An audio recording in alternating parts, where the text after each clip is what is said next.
ولا يجوز أن يبيع ثمرة ويستثني منها أرطانا معلومة، اور جائز نہیں ہے کہ وہ بیچے پھل کو، اور جائز نہیں ہے کہ پھل بیچیں، ویستثنی اور مستثنا کرے منہا ان پھلوں میں سے، ارطالا معلومتا متعین ارطال کا۔ ارطال رتل کی جمع ہے، ایک رتل موجودہ کلو گرام کے حساب سے 398 گرام اور 34 ملی گرام کا ہوتا ہے۔ ایک رتل 358 98 398 گرام اور 34 ملی گرام کا ہوتا ہے ایک رتل۔ اب کہتے ہیں کہ صورت مسئلہ یہ ہے کہ مثلا 50 درختوں کو کے پل بیچ رہا ہے کوئی آدمی، اور یہ معلوم نہیں کہ ان پر کتنے پل ہے، باعث ساتھ ساتھ یہ بھی کہہ رہا ہے کہ ان میں سے ایک درخت کے پل نہیں بیچوں گا، تو ایسا استثناء کرنا جس سے باقی مبی مجہول ہو جائے گا جائز نہیں ہے۔ ہاں استثناء کے بعد مبی معلوم ہو تو بے جائز ہے۔ اس نے مثلاً 50 پھلوں کے 50 درختوں کے آم بیچیں، اور ان میں معلوم نہیں کہ کتنے پل ہے، کہ اس درخت پر کیا ہے کتنے پل ہے۔ اور بھائی یہ بھی کہتا ہے کہ ان میں سے ایک درخت کے پل میں نہیں بیچتا ہوں، کہ یہ باغ ہے، اس باغ کے پھل میں بیچتا ہوں لیکن ایک درخت کے پل نہیں بیچتا، تو یہ معلوم نہیں ہے، تو اسی طرح بے جائز نہیں ہے۔ اگر کہے کہ ان میں سے ایک متعین درخت پل نہیں بیچوں گا، تو ایسے استثناء کرنا جس سے باقی مبی مجہول ہو جائے گی جائز نہیں۔ ہاں استثناء کے بعد مبی معلوم رہے تو بے جائز، استثناء کر لے اور اس کے بعد جو مبی معلوم ہے کہ یہ ہے، یہ نہیں بیچ رہا اور یہ بیچ رہا ہے، تو پھر جائز۔ وَلَا يَجُوزُ أَن يَبِيعَ ثَمَرَةً، یہ جائز نہیں ہے کہ باغ کے پھل بیچیں اور یہ کہہ دے کہ میں اس میں سے 20 کلو نہیں بیچتا۔ بھائی اگر پورے باغ میں سے اتنا نکل آئے تو پھر 20 کلو نکلے، باقی پتہ نہیں کتنا ہے۔ اگر 20 کلو نکلنے کے بعد باقی معلوم ہے کہ باقی کتنا ہے، 100 کلو ہے، جتنا بھی ہے، تو پھر درست ہے۔ اسی طرح گندم ہے، مکئی ہے، چاول ہے، تو اس کے بے بھی اسی طرح جائز نہیں ہے کہ آدمی کہے کہ میں اس گندم کو بیچ رہا ہوں، اس میں سے میں 20 کلو اپنے لیے رکھوں گا، یا اس میں سے میں 60 کلو اپنے لیے رکھوں گا، بقائے یہ میں بیچ رہا ہوں، اس طرح درست نہیں۔ ہاں اگر یہ متعین کر دے کہ بھائی اس کھیت کی میں نہیں بیچتے، اس کے علاوہ کی بیچتا ہوں، پھر درست ہے۔ یا وہ مطلقاً کہہ دے کہ میں اس کھیت کو بیچ رہا ہوں، اور اس میں سے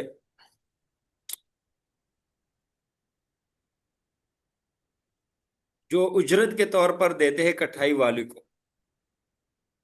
اس کو یہ کہے کہ آپ یہ فصل کاٹیں اور آپ کے اتنے متعین کر کے دے دے کہ آپ کے 8 من ہم دے دیں گے۔ اس کو نہیں، اس کو یہ نہ کہے کہ اسی کھیت میں سے دیں گے، یہ درست نہیں ہے، یہ الگ مسئلہ ہے۔ کسی کو زمین دی ہے گندم کھاٹنے کے لیے، اور اس کو کہے کہ آپ یہ گندم کھاٹے، ہم آپ کو 20 من گندم دیں گے، یہ درست ہے۔ اگر متعین کہے کہ ہم آپ کو اسی میں سے دیں گے، اسی کھیت میں سے دیں گے، یہ درست نہیں ہے۔ ولا يجوز، و جائز نہیں کہ یہ بیع ثمرتن، کہ وہ پھل بیچیں اور اس سے متعین رتل کو مستثنا کر دے، یہ درست نہیں ہے۔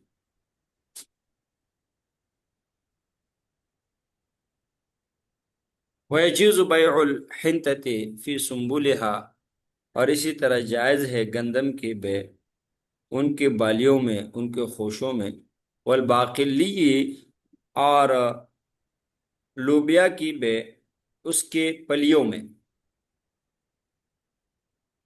یعنی مبی جو ہے وہ چھپی ہوئی ہے، تو ایسی مبی جو آنکھوں سے بوجھ چھپی ہوئی ہے، تو اس کے بے کا حکم یہاں سے بیان فرما رہے ہیں۔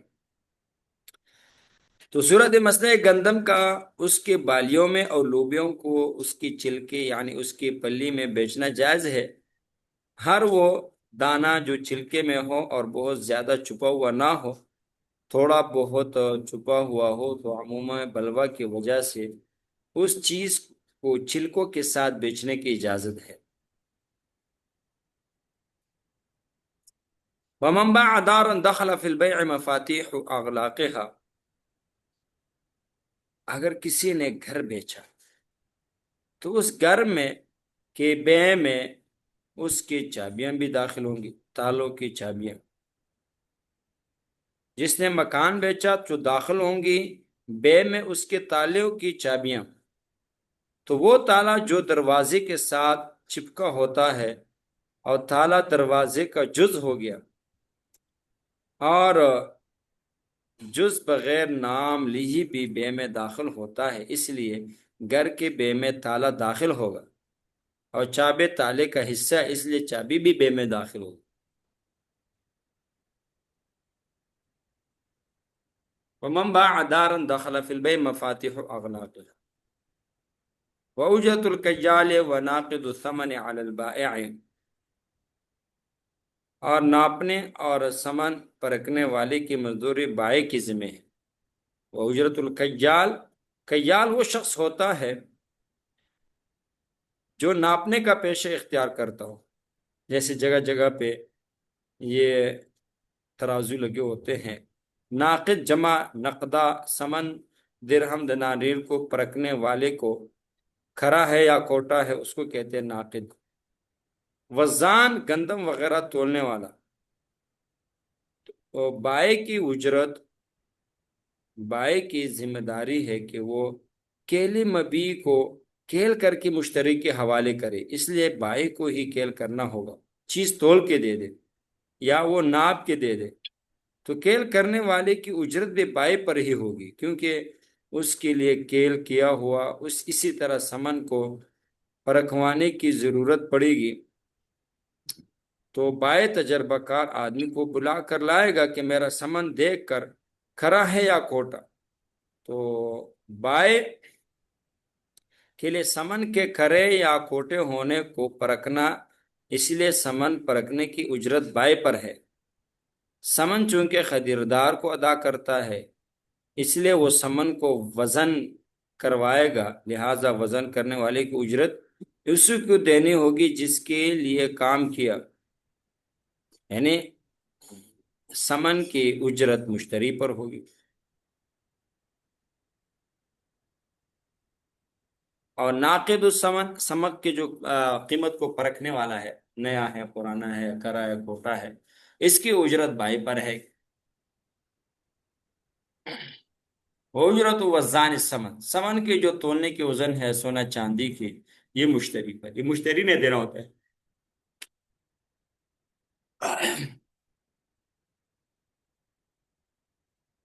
تو بائع کی ذمہ داری ہے کہ کیلی مبی کو کیل کر کے مشتری کے حوالے کرے، اس لیے بائع کو ہی کیل کرنا ہوگا، تو کیل کرنے والے کی اجرت بھی بائع پر ہی ہوگی کیونکہ اس کے لیے کیل کیا ہے۔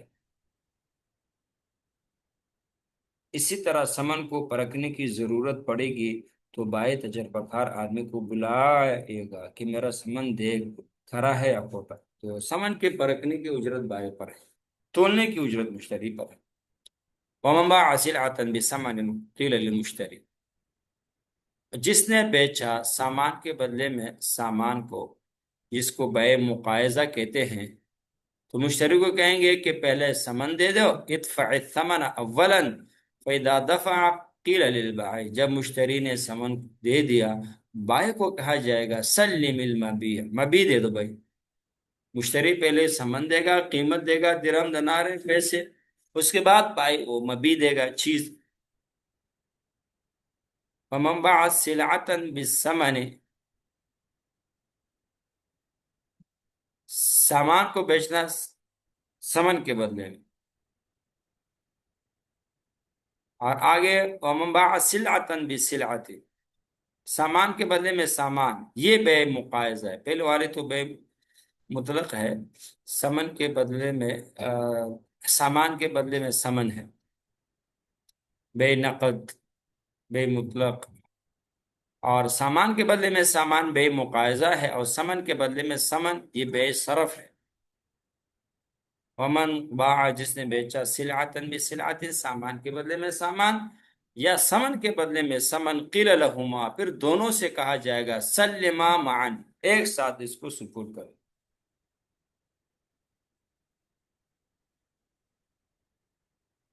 تو ومن باع سلعتن بثمن قیل للمشتری، تو قاعدہ یہ ہے کہ درہم دنانیر جن کو پیدائشی ثمن کہتے ہیں وہ متعین کرنے سے متعین نہیں ہوتے۔ مثلا 5 کے نوٹ سے بے کی اور بعد میں 5 کا سکہ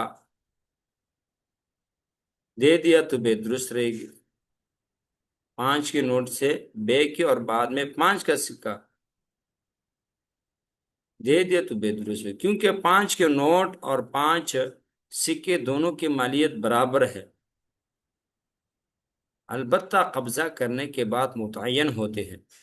دوسرا قاعدہ یہ ہے کہ سامان، مثلا غلہ دانہ متعین کرنے سے متعین ہوتے ہیں۔ مثلا 1 من چاول دینا طے ہوا تو دوسرے کو 1 من چاول نہیں دے سکتا، کیونکہ ہو سکتا ہے کہ وہ خراب ہو۔ جب قاعدہ سمجھ گیا کہ اب سمجھے کہ صورت مسئلہ یہ ہے کہ سامان درہم یا دینار کے بدلے بیچا، سامان کو درہم دینار کے بدلے بیچا، اور سامان اسی جگہ موجود ہے، دونوں میں اختلاف ہو گیا۔ بھائی کہتا ہے کہ پہلے مشتری سامان میرے حوالے کرے پھر میں مبی سپر کر دوں گا، اور مشتری کہتا ہے کہ پہلے مبی سپر کر دے تب میں سمن دوں گا۔ ایسی صورت میں مشتری سے کہا جائے گا کہ پہلے آپ سمن پیش کر دے، چونکہ سامان تو پہلے سے متعین ہے، سمن یعنی درہم دنانیر نوٹ پہلے سے متعین نہیں، تاکہ درہم دنانیر قبضہ کرنے سے متعین ہو جائے، بائع مشتری دونوں کے حقوق برابر ہو جائے۔ اس لیے مشتری سے کہا جائے گا کہ پہلے سمن سپر کر دو، بعد میں بائع سے کہا جائے گا اب سامان دے۔ یہ فیصلہ جھگڑے کے وقت ہے، وگرنہ رضامندی سے کوئی بھی پہلے دے گا تو بے جائز ہو جائے گی۔ ومن باع سلعة بسلعة، یعنی مبی سامان کی قسم سے ہے اور سمن بھی سامان کی قسم سے ہے، اس لیے دونوں متعین ہے، چونکہ دونوں کے درجے برابر ہے، اس لیے بائع اور مشتری دونوں سے کہا جائے گا کہ ساتھ ساتھ لو اور ساتھ ساتھ دو، ایک کو پہلے اور دوسرے کو بعد میں دینے کے طریقے کا حق نہیں۔ یہی حکم اس وقت ہوگا جب سمن کی بے سمن کے عوض ہے، یعنی دونوں کو ایک ساتھ لینے اور ایک ساتھ دینے کے لیے کہا جائے گا۔